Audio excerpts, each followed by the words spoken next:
Good morning, Year Ones. Our story this week for English is called Man on the Moon, A Day in the Life of Bob. It's written by Simon Bartram. When I read this story, there are lots of aliens to spot, so see if you can spot them in the pictures when I read. This is Bob. Perhaps you've heard of him. People do talk of him. You may know him as the Man on the Moon.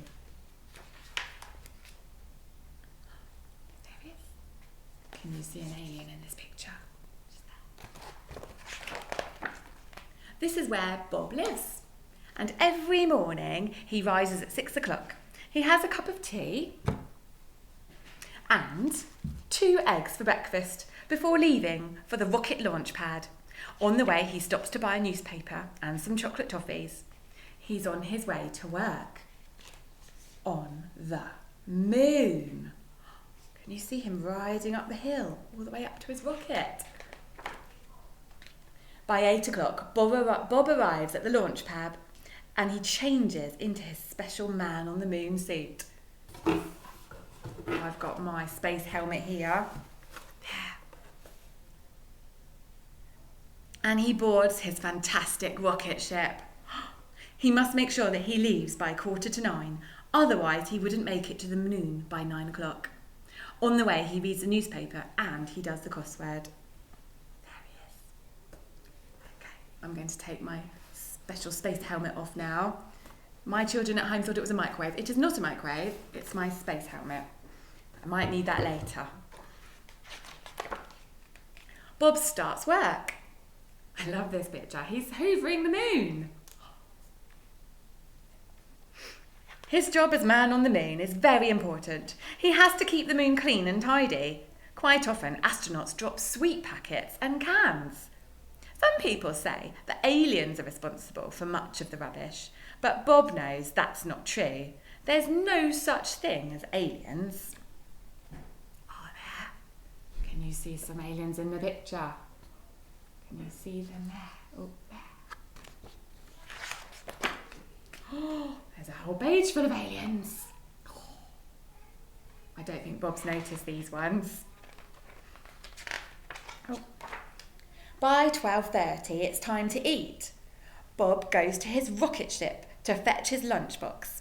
This usually contains 2 sandwiches and an apple and some chocolate-covered nuts.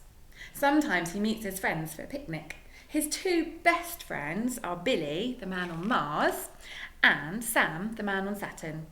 They talk about the stars and they tell jokes. After lunch, tourist spaceships start arriving from Earth. It's part of Bob's job to entertain them and to give them something to photograph. So he does somersaults, handstands and especially high moon jumps. Sometimes he performs for as long as 2 hours and is left quite out of puff. He must be very exhausted doing all those exercises for 2 hours.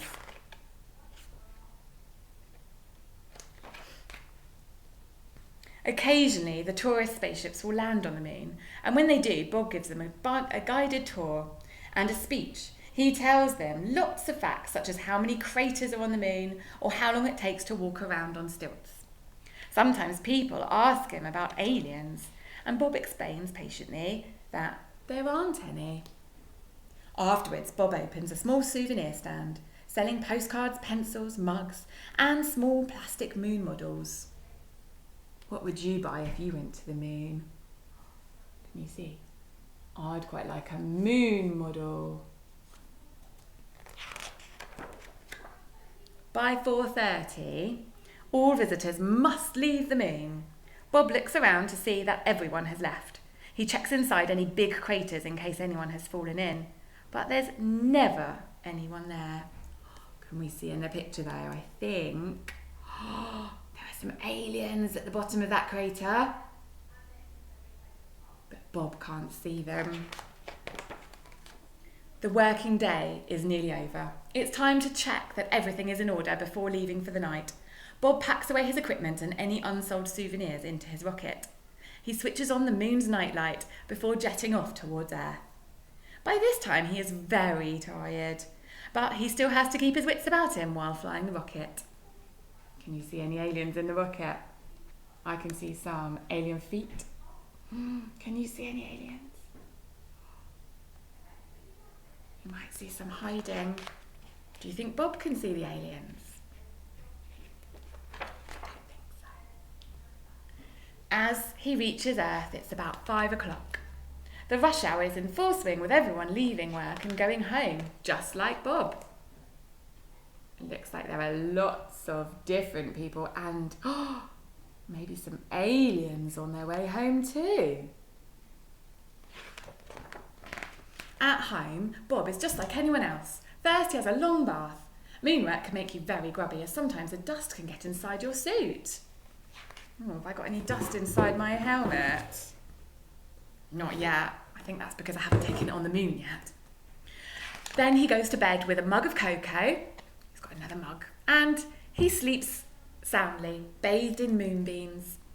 Very happy to be the man on the moon. And aliens? Well, Bob would know if there were any. Wouldn't he? Okay. I hope you enjoyed that story, year ones.